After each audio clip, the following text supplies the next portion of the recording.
Normalmente, cuando pensamos en el peligro, como que la mente dibuja escenarios muy específicos y pues muy oscuros.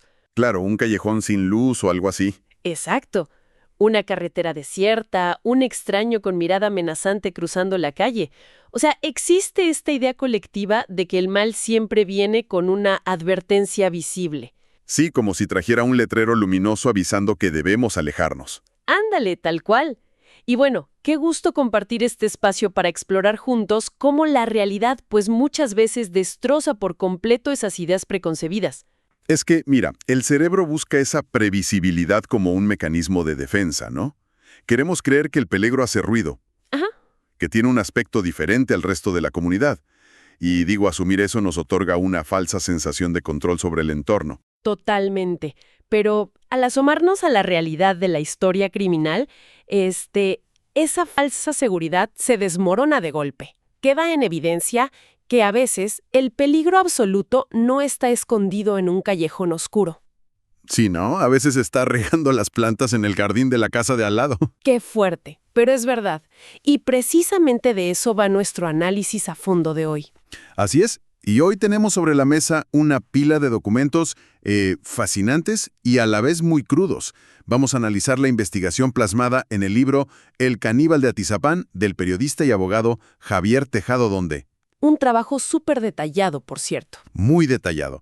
Y lo vamos a cruzar con perfiles criminológicos de la revista de la Asociación Iberoamericana de Derecho, Cultura y Ambiente. O sea, es material denso, pero indispensable. Sí, y me gustaría aclarar que la misión de esta charla no es para nada hacer un recuento amarillista. Digo, es uno de los casos criminales más impactantes en la historia moderna de México. Claro. Vamos a hablar de Andrés Mendoza Celis, evidentemente, pero el objetivo central es entender los engranajes detrás de la tragedia. El cómo y el por qué. Exacto. O sea, cómo un hombre de la tercera edad, percibido por todos como un vecino amable, logró mantener una doble vida aterradora bajo el suelo de su propia casa durante más de 3 décadas, y sin que nadie lo detuviera. Sí, 30 años de total impunidad.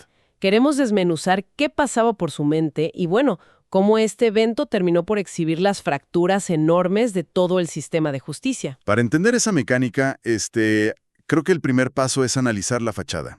Los depredadores que logran operar por décadas no lo hacen escondiéndose en cuevas. No, claro que no. Construyen una armadura social.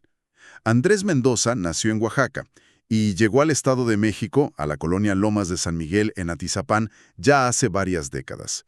Y la imagen que proyectaba era la de un adulto mayor tranquilo, servicial. Y fíjate, no solo servicial en un sentido pasivo.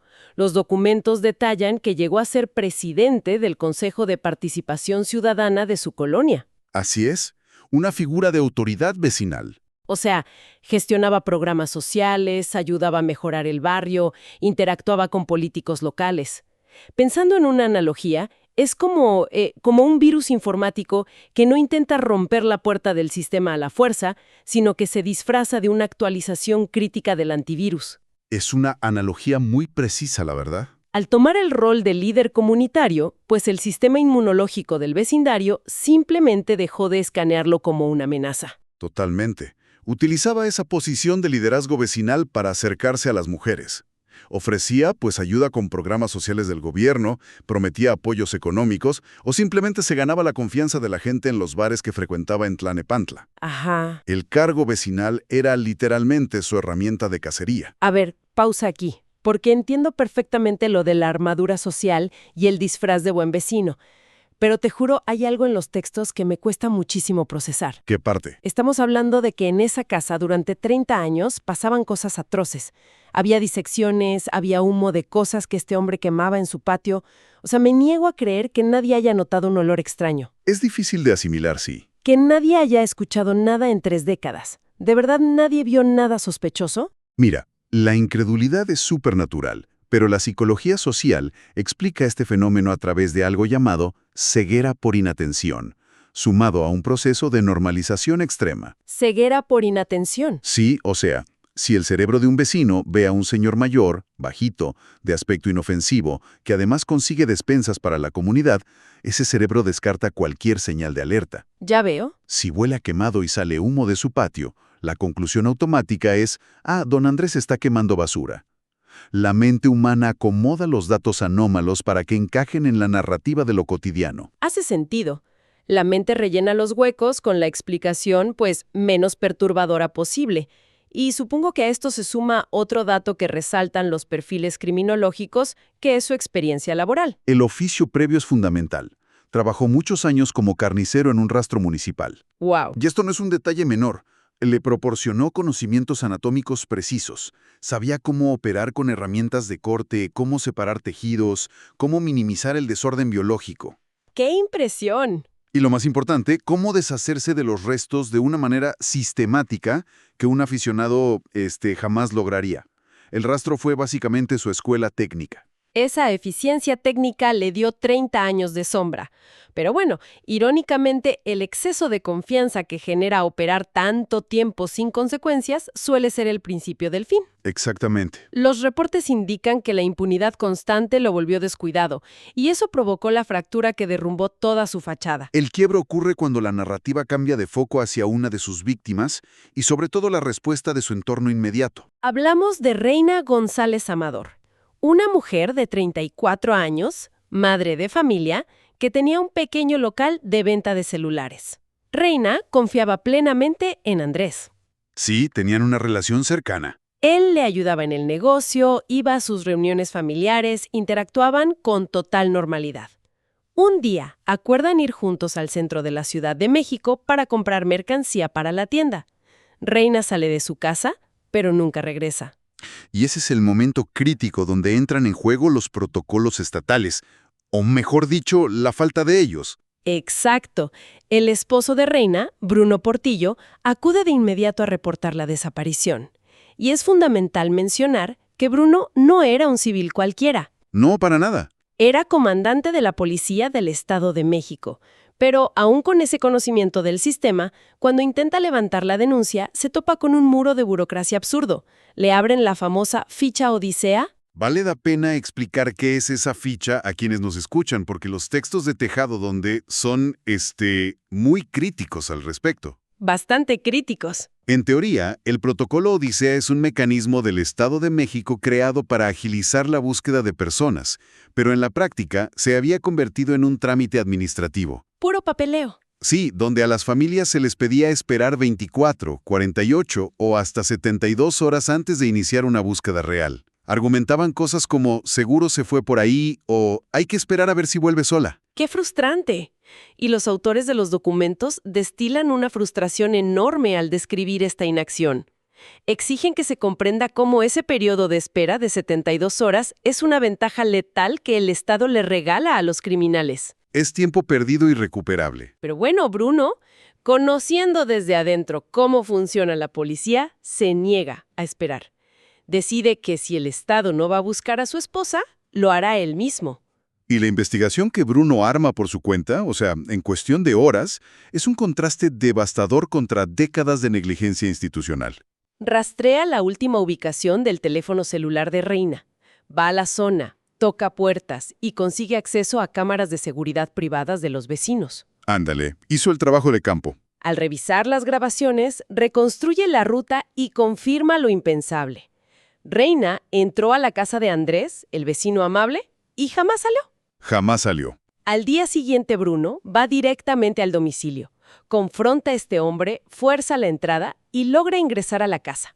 El hallazgo en ese lugar de verdad rebasa cualquier historia de ficción. Bruno encuentra a su esposa sin vida. ¡Qué momento tan terrible! Pero el descubrimiento de Reina, por doloroso que fuera, destapó una caverna de horrores que llevaba décadas operando bajo los pies de la colonia. La policía, ahora sí obligada a intervenir ante la irrupción de Bruno, asegura la casa, y al comenzar a revisar, notan anomalías en el piso de la recámara de Andrés. Y ahí es donde empiezan a excavar. Empiezan a excavar y encuentran un sótano acondicionado como una fosa clandestina interminable. Los números documentados en las carpetas de investigación resultan difíciles de pronunciar en voz alta. Sí, los peritos forenses extrajeron más de 4.600 restos óseos de ese subsuelo.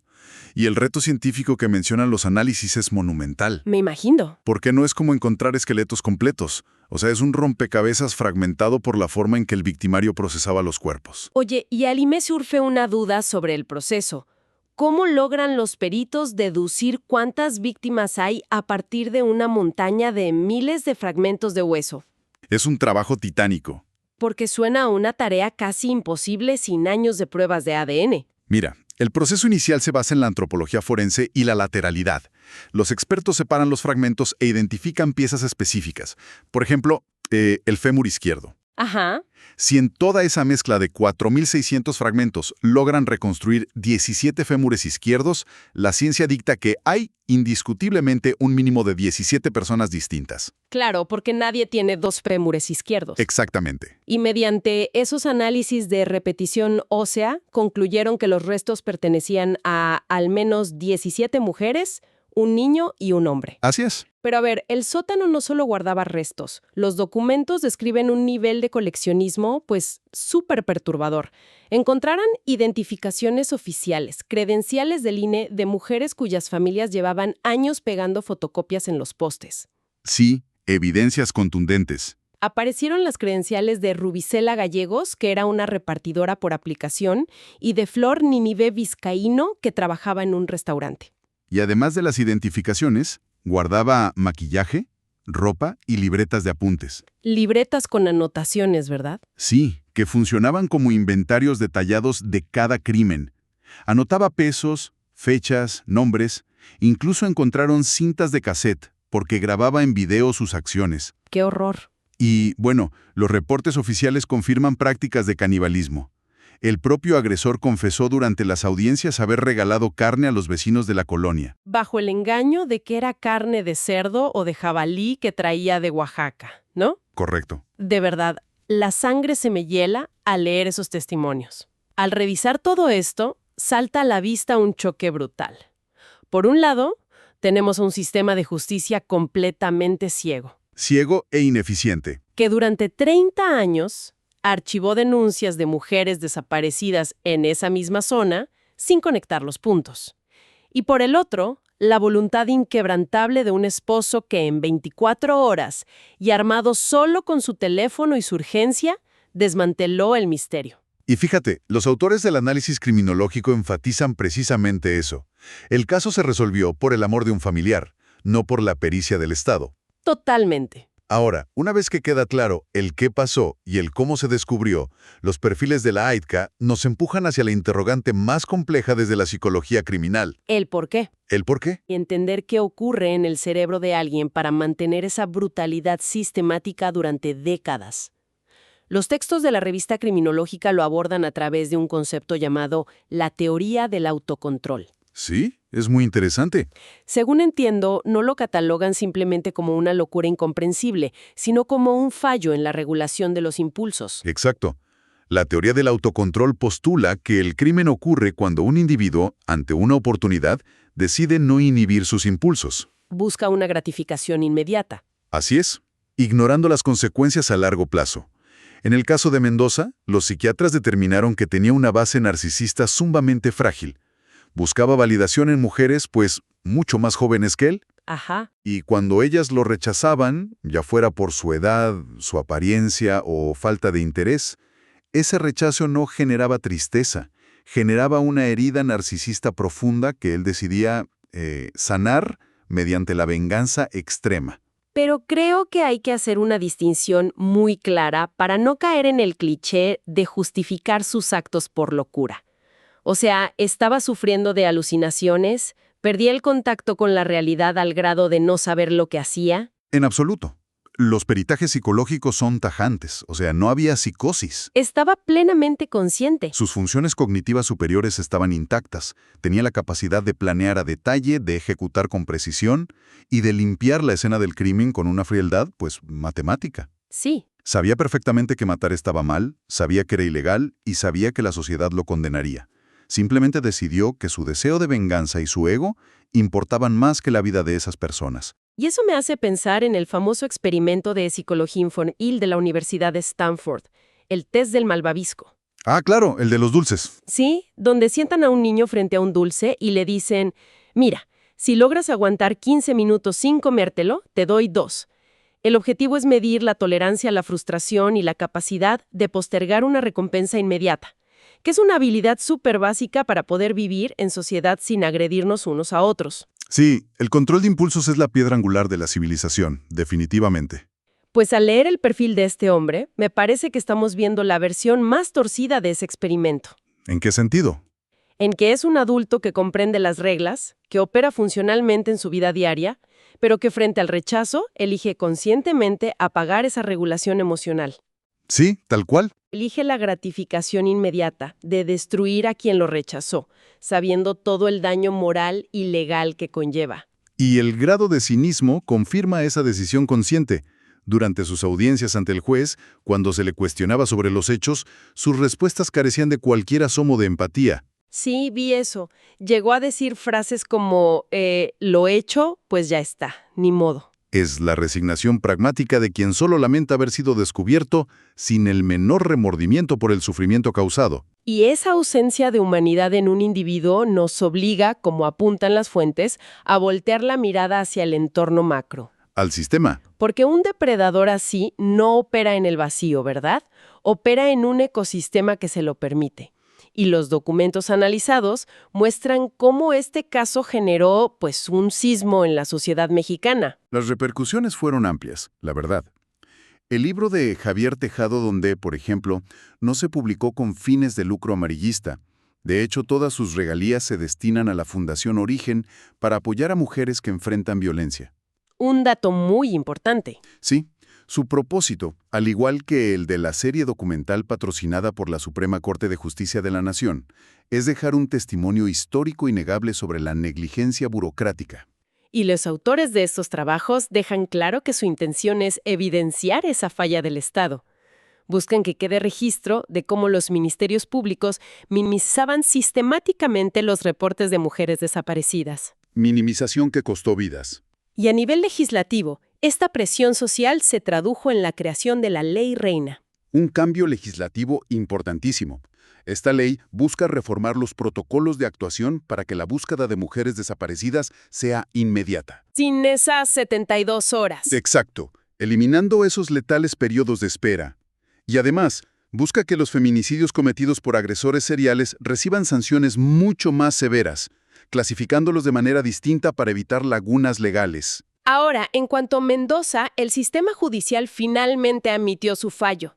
Las condenas acumuladas por los feminicidios y desapariciones suman más de 100 años de cárcel, además de una sentencia de prisión vitalicia. Sí, el resto de su vida transcurrirá dentro del penal de máxima seguridad de Tenango del Valle. Sin embargo, la lectura de las fuentes revela que el cierre de este caso está muy lejos de ser perfecto o, digamos, satisfactorio para las familias. Es que hay un detalle en el libro de Tejado Donde que refleja una negligencia indígnate hasta el último minuto. Sí, señala que las autoridades descubrieron otras 2 propiedades vinculadas directamente al asesino, lugares donde por simple lógica forense podrían existir más restos o evidencia de otras víctimas. Y la respuesta de la Fiscalía ante esas propiedades adicionales es la prueba máxima del burocratismo deshumanizado. Es que argumentaron que ya tenían suficiente evidencia y suficientes restos en la primera casa para asegurar la condena máxima. Increíble. Así que decidieron no excavar, no investigar a fondo los otros inmuebles. Pareciera que para el sistema el objetivo no era darle identidad a las víctimas. Ni ofrecer paz a las madres que siguen buscando a sus hijas. Exacto. Sino simplemente cumplir con una cuota de huesos para poder cerrar la carpeta de investigación y, pues, presentar un logro ante los medios. Ese apunte del libro es quizá la crítica más severa de toda la investigación. Transforma el caso de un simple análisis sobre un asesino atípico en una radiografía dolorosa de un aparato de procuración de justicia que revictimiza por mera conveniencia administrativa. Sí, totalmente de acuerdo. Al tratar de aterrizar todas estas ideas, la historia de los sótanos de Atizapán nos presenta una dualidad muy cruda. Por un lado, documenta la oscuridad abismal de un individuo que suprimió cualquier rasgo de empatía. Facilitado por la monumental miopía de un sistema estatal al que le importaba más la burocracia que la vida de las personas. El peso de esa realidad es abrumador, sí, pero la historia también rescata la otra cara de la moneda humana. resalta la determinación feroz de quienes se negaron a aceptar un «hay que esperar» como respuesta. Sí, el empuje de un esposo que rompió la puerta literal y metafóricamente para encontrar la verdad. Ese coraje y ese amor inquebrantable fueron los verdaderos responsables de encender la luz en el rincón más oscuro del sistema. Y bueno, queremos agradecer sinceramente a la audiencia que ha prestado sus oídos para acompañarnos en esta inmersión profunda. Porque procesar casos tan pesados y dolorosos requiere de mucha voluntad. Sin duda, entender los mecanismos del peligro y las fallas de nuestras instituciones es un paso necesario para exigir cambios reales y, bueno, para no repetir la historia. Agradecemos mucho el espacio y la atención prestada a este análisis a fondo. Ha sido una conversación intensa, pero nos vamos con la certeza de que abordar estos temas con respeto y análisis crítico ayuda a construir una memoria colectiva más fuerte. Completamente. Nos despedimos por hoy, esperando encontrarnos pronto para desmenuzar nuevas ideas. Hasta la próxima charla. Pero, a ver, antes de terminar, volviendo a la imagen con la que comenzamos. La de la fachada. Exacto, la de esa fachada de normalidad perfecta. Queda una idea resonando en el ambiente. Si todo un aparato de justicia y una comunidad entera fallaron durante más de 30 años en detectar un peligro que operaba a plena vista, usando la simpatía como escudo, entonces, ¿qué detalles sutiles en nuestros propios vecindarios o en las rutinas que asumimos como normales podríamos estar ignorando por simple comodidad mental todos los días?